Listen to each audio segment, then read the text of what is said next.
What's up, everybody? It's your girl Q1, and I am back for my last video of the night. Tyler Perry's Divorce Sisters Season 1, Episode 3, Hush Tones. Before I start, can you please make sure we like and commenting and subscribing to my channel? Y'all click the notification bell button so we can be updated on every video that I drop. Y'all make sure we are liking the videos so we can stay in the algorithm of things, y'all. Please, yeah. Anyway, so episode 3 picks back up with Javon asking Geneva, is Anika his baby? Okay, is that my baby? Okay, baby, the way I would be like, yes. William, listen, we need to rethink some things. But you know how that go. Javon may not even be the one. Okay, he just, I don't know. Anyway, so apparently they didn't use protection. Javon tells her that he missed her every day since he had got married. You missed her, but you got married. So the plan was for Geneva to be his wife. Y'all know how pillow talk go. And they both were supposed to leave their spouses for one another. Okay, that's like that Beyonce and RL song. Okay, y'all got to go. Is them talking about leaving their spouses for each other. Okay, so if you leave her, I leave him. That song. Okay, if you leave is the name of the song. Anyway, now he tells her, after coming back after 5 years and 11 months, that it's now her turn to leave William. And so Geneva doesn't want to, she doesn't want to leave William. Javon asks how old was Anika and how they talked about having, like, how old is Anika? And I remember you and I talking about pillow talk, talking about having a baby, and you gonna name your baby Anika after the name we both discussed. I was like, girl. So at this point, we usually want to say how the math ain't mathing, but in this situation, the math is definitely mathing, because little Miss Cutie Anika is 5, and y'all was together 5 years and 11 months ago, and y'all didn't use no protection.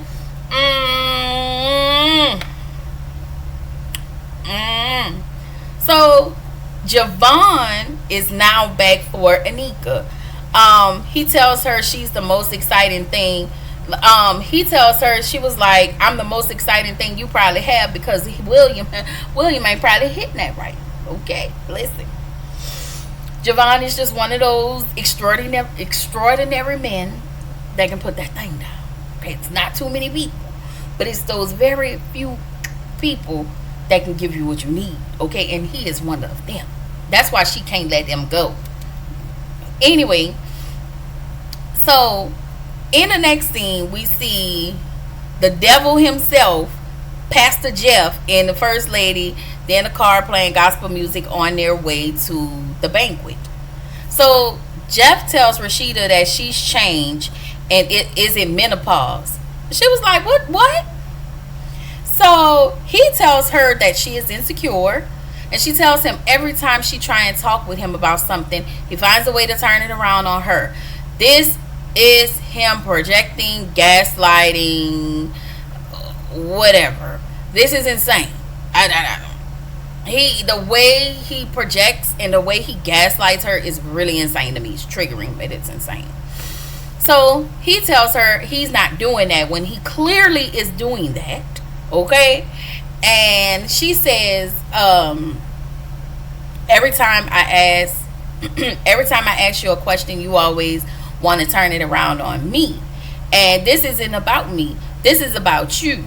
He says to Rashida, yes, Rashida, I do love you. When I tell you that's so reminiscent of something, that's how he said it. And he said, you know I do. She asked, really? Because you don't say it. He said to her, I say it to you every Sunday. Sir, she said, this is performative. She said that And coupled with the fact that we not sleeping together. He asked her, he said, well, I will do better. And she asked him to be more present. And so, Rashida, for me, okay, so this was my question in my notes. My notes was, Rashida, why are you begging this man for time and attention? Rashida needs to leave. And this is another thing that pisses me off because he then tells her that she was nagging him. When the truth is, this is the real truth. The truth is he don't want to own his responsibility in a part that he's playing, the major part he's playing in his marriage somehow. And somehow he have created in his mind how good of a man he is, and the fact that she nags. So he places it on her doorstep so he doesn't have to deal with it. He avoiding. Anyway, he's making her being made to feel that she's wrong and wanting to be treated right. Like you're making me feel like I'm wrong for wanting to treat you right. I mean, for wanting you to treat me right. Like, that's insane. People do it all the time. So he says that his calling is to be there for everybody else, and your family is your first priority. Your first and foremost, your first priority. Pastor Jeff, at this point, to me, is going to bust hell wide open. So there is no need for me to say Pastor Jeff need to go to hell. But I do know who need to go to hell, and that's that damn Jefferson. Okay? So, no, I'm sorry, not Jefferson, but Franklin. Franklin. Okay? And we going to meet Franklin later. So, yes. So, the Pastor Jeff gonna bust hell wide open and be down there doing the busted challenge. Okay. Anyway, he then tells Rashida, I'm not gonna. He tells her again. I think he said it like 2 or 3 times. I'm not gonna allow you to ruin this night for me. And she was like, well, you already ruined it for me. So he throws in her face how he gave her a good life and how he made sacrifices. Again, this is just him downplaying her and emotionally manipulating her by dismissing her efforts and whatever she brought to the table as a wife, as a mother, as a first lady, and as a woman first and foremost. So this bastard then proceeds to throw in her face, you know how many women would love to be in your shoes, and how all the women be gawking at him, at his raggedy ass. Meanwhile, she's protecting his image so he won't get caught up. Like, and you talking about the sacrifices you make, and this lady made mental, emotional, and like literally physical, tangible sacrifices for you so you can look the way that you look. When people say I was the blessing that kept this marriage afloat, that is true. I don't know if that's, I just think that that's, that's what the married people say. Okay, in this case, yeah, that's her. So the fact that these pastors, ministers, leaders, these men, some of these men in this church, and that's why when I tell y'all, can't, not a soul, don't come to me talking about the Lord. So please get out of my face. Don't come to me talking about I go to such and such church. The way I will side eye you, because I do not trust these because that's how y'all get them. Y'all play on a woman's spirituality or whatever. I don't know. So this is what they do, ladies.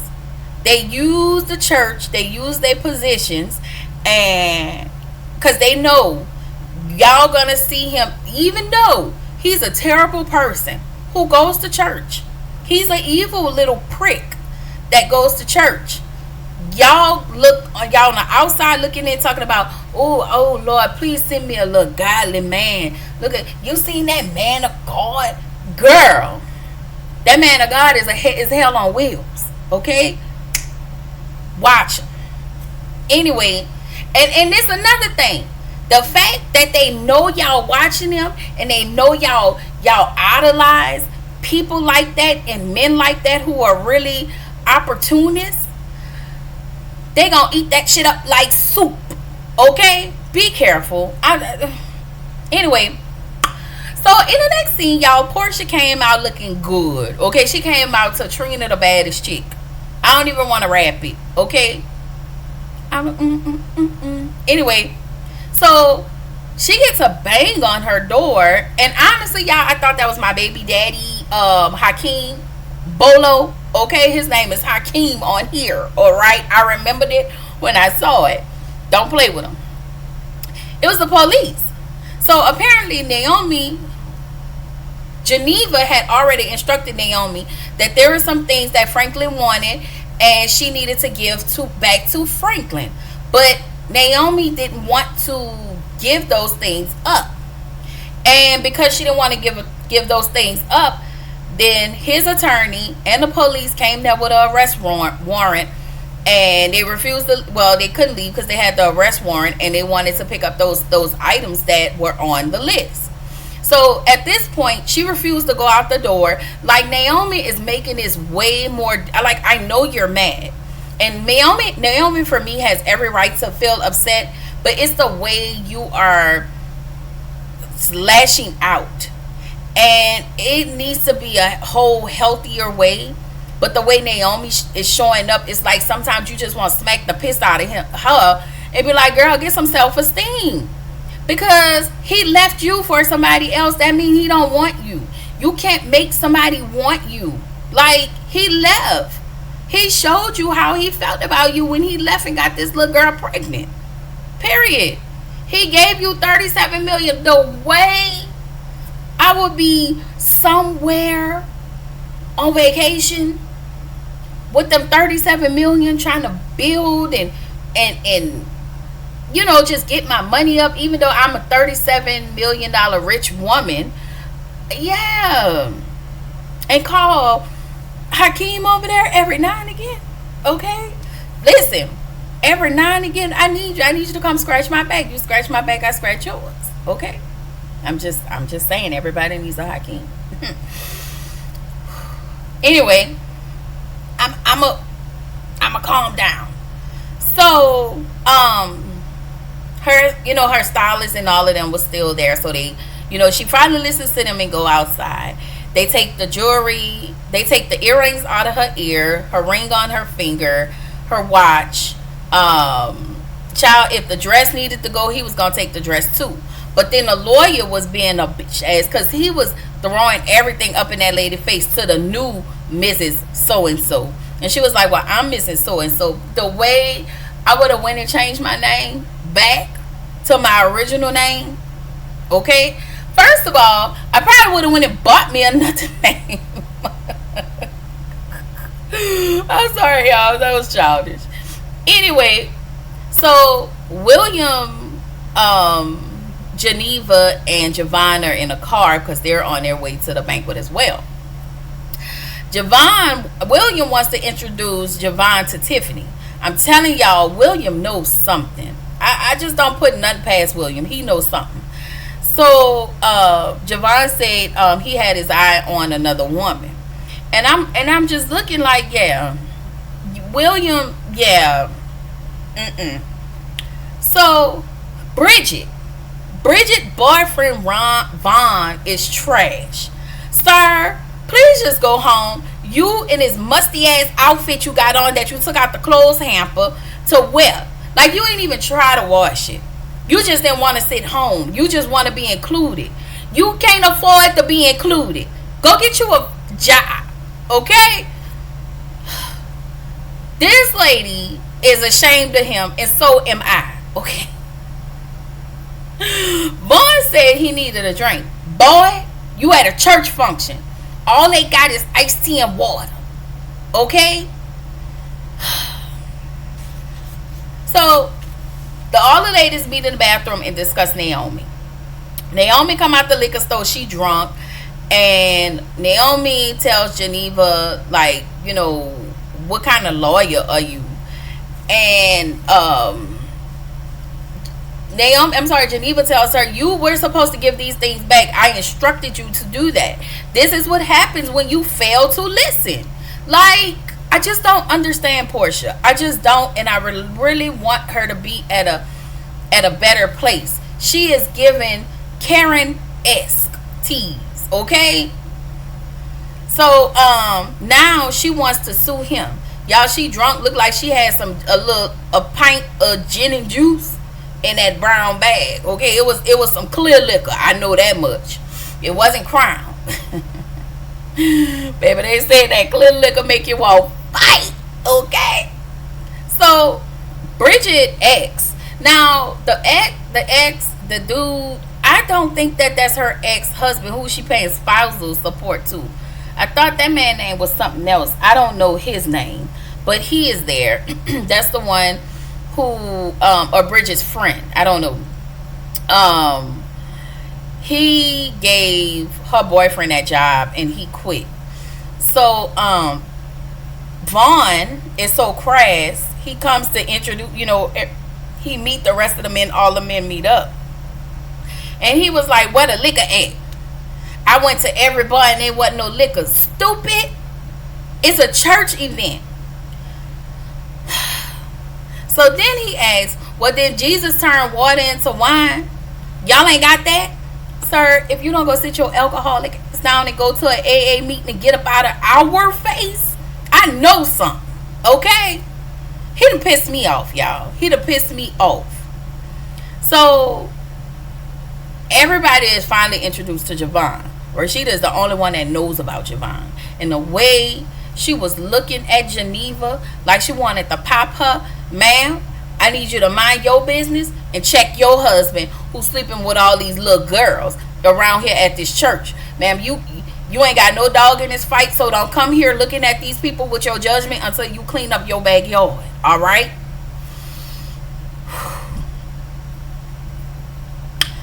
So Tiffany meets Javon, and this is a mess. All the women are a mess. If we're gonna keep it a buck, all these relationships are a mess. This whole situation is messy. Okay? So, this damn sham of a marriage with this first lady and this pastor, child, he introduced Rashida as his beautiful and wonderful rib. And then she get on the podium being passive aggressive about how he talks about how long she prays. Everybody laughs, but nobody knows how hurtful he was when he said it to her. He meant to be hurtful. And so I really just wanted to point out, did y'all see Javon's face and how he peeped? Like, it was just, he peeped the foolishness between First Lady and Pastor. It was how, after they got off the stage too, how he was looking. Like, y'all, I'm sorry, I see it. So once again, we see how loud and ignorant and crass Vaughn's stupid is, and he just really need to leave at this point. So you can clearly see how Javon is sitting there going along with Tiffany, but everything about it is disingenuous. Like, everything about it is very phony. The way he laughing with her, the way he, like, I mean, maybe the conversation is genuine, but it's given, I'm just gonna entertain this and I'm gonna piss her off and I'm just gonna entertain Tiffany and just waste this lady time. And I think that's what's gonna piss me off. Like, don't entertain this lady, not under no circumstances. Not under no circumstances. So Geneva goes into the restroom and she cries. Rashida comes in there with her and consoles her and tell her everything is going to be okay. She then tells Rashida how William invited Javon, and then she confessed everything. She talks about the no. I'm sorry. I did wanted to point out how everybody's piling everything on Rashida, and Rashida is always that martyr that's just like, I can handle it, but you like 2 seconds from falling apart. Like, you really are like 2 seconds from falling apart. Like, she's one of those people where everything is burning down behind her. She's like, I'm fine, everything is fine, and it's not fine. You are not okay. You are not okay because you don't even tell your friends or share with your friends what is going on.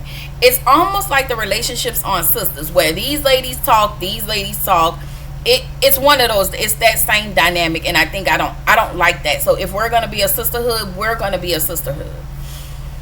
And Geneva confessed to Rashida about Anika possibly being Javon. Myron is aggravated with Vaughn, so am I. And Vaughn can take your stupid home. And he wants to take this lady car while she try to figure out her way home. Sir, you don't have a job. You don't get to do that. Anyway, in come Franklin her ways and his wife, okay? Acting like he all that in the bag of chips and he ain't, okay? Tiffany said that Tiffany said she liked Javon and she wants to start dating him. You don't even know him. You don't even know him. And Tiffany, at this point, you're just wanting to date him because he's fine. If you don't get to know him and sit your stupid ass down, like, this is finna piss me off. So Franklin ass wife called Naomi the dragon lady. So Tiffany checked that ass real quick, okay? And then Tiffany, the dragon lady, arrived, okay? And girl, when I tell y'all had that white lady shaking like booty beat, okay?